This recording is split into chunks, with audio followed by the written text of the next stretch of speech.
We're standing right now in the location of the Battle of Uhud where it happened. I was standing on top of the mountain known as the Mountain of Arches, or Jabal al-Rumah. The battle happened such that the Muslimin were waiting for the kuffar of Makkah, the mushrikeen and the disbelievers of Makkah, to come from Makkah, and they wanted to reach before the kuffar reaches here. So the battle strategy was, the kuffar were coming from there, okay, 3,000 strong, with the camels and horses and many other, with the equipments, and more stronger than the Muslim army. Okay. So where were the Muslims? Show there. See that side? You see the buildings out there? So there was Rasul sallallahu alaihi wasallam's camp. Okay, out there.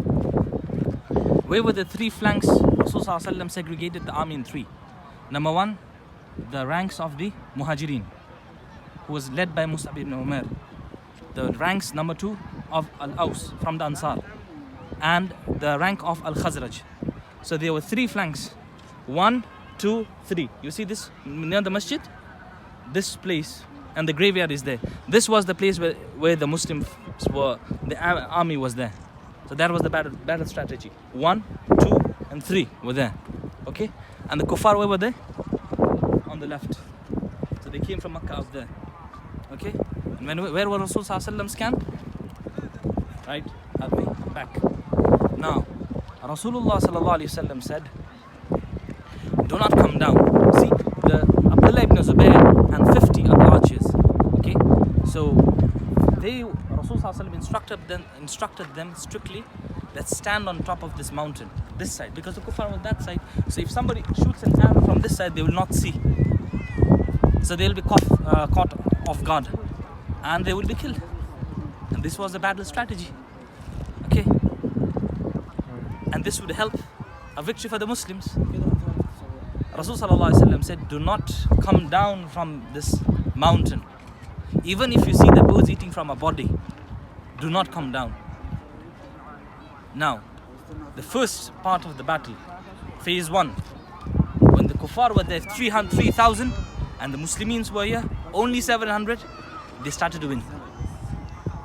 They just, segregated the ranks of the kuffar, and khalas, mashallah, tabarakallah, they started to kill, and they started to run. They started to run towards, they have lost the battle now. Now, when this happened, when the Muslims saw, and Abdullah ibn Zubayr, the archers on this mountain, saw that the Muslims are winning, they came down from this mountain to go after the war booty, to collect it, which is won in the warfare. And the archers, some of them, they remained, about 10 with Abdullah ibn Zubayr. The remaining 40, Abdullah ibn Zubayr said, do not go down. Rasul sallallahu alaihi wasallam said, do not come down from here, from this mountain. They said, no, we are just one. Okay, opposed the Prophet, not unknowingly, out of emotion. And there were the Sahaba, radiallahu anhu. When that happened, and Muslims were rejoicing, Khalid ibn Walid, there were this kuffar 3,000 army. The right flank was controlled by Amr ibn al-As. He was a kafir then. And Khalid ibn Walid, who was a kafir then. So they were the right and the left flanks, guarding the army of the Quraysh of Makkah. So now what happened? Khalid ibn Walid and Amr ibn al-As saw this vacuum now happening here. So what did they do? See this side? They took this way, and this was empty. They took this way all around, and this is how they destroyed the Muslims from the back. So the Muslims were here.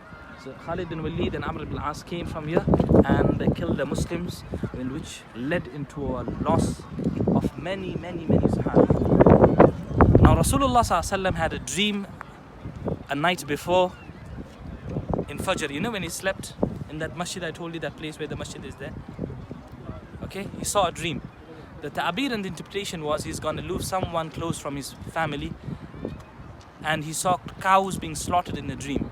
The ta'bir, a ta'wil of this dream, is that there are lots of Sahabi radiallahu anhu who's going to be killed. And he held a sword, okay, and there was something to do with this dream. I'm just forgetting that one, which the ta'wil is he had his hand in one of the very strong armor which injured him, and this from the ta'wil was someone close from the family of his will be killed. Now when this vacuum happened, you know, Hind at that time, the wife of Abu Sufyan radiallahu anh, she was a kafir that time then. Now she had said she lost her brother, uncle and some close relatives during Badr, and she wanted to take revenge. She used to have a slave, okay, Habashi from Ethiopia. She said that if you kill Hamza, then I will free you. And he killed with the javelin. So there, when Hamza radiallahu an was fighting, he was killed by who?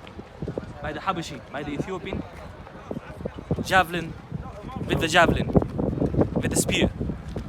When that happened, they also heard the news that Rasulullah sallallahu alaihi wasallam also died. When they heard this, everybody panicked. Some of them even gave up the swords. But amongst them, one of the Sahabis saw Rasulullah sallallahu alaihi wasallam. Says, no, because why? What happened that time?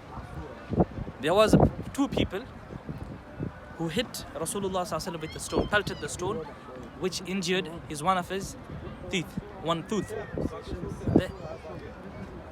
And another person from the Quraysh, he was on a horse and he hit with the sword in such a way, it's hot hit in the helmet as well as on the shoulder, and this shoulder used to pain even at the later times during his death. This shoulder used to pain of Rasulullah sallallahu alaihi wasallam, and one of the arm of the head entered into the cheeks and it started to bleed vigorously and became unconscious. When this unconscious happened, people thought that he died.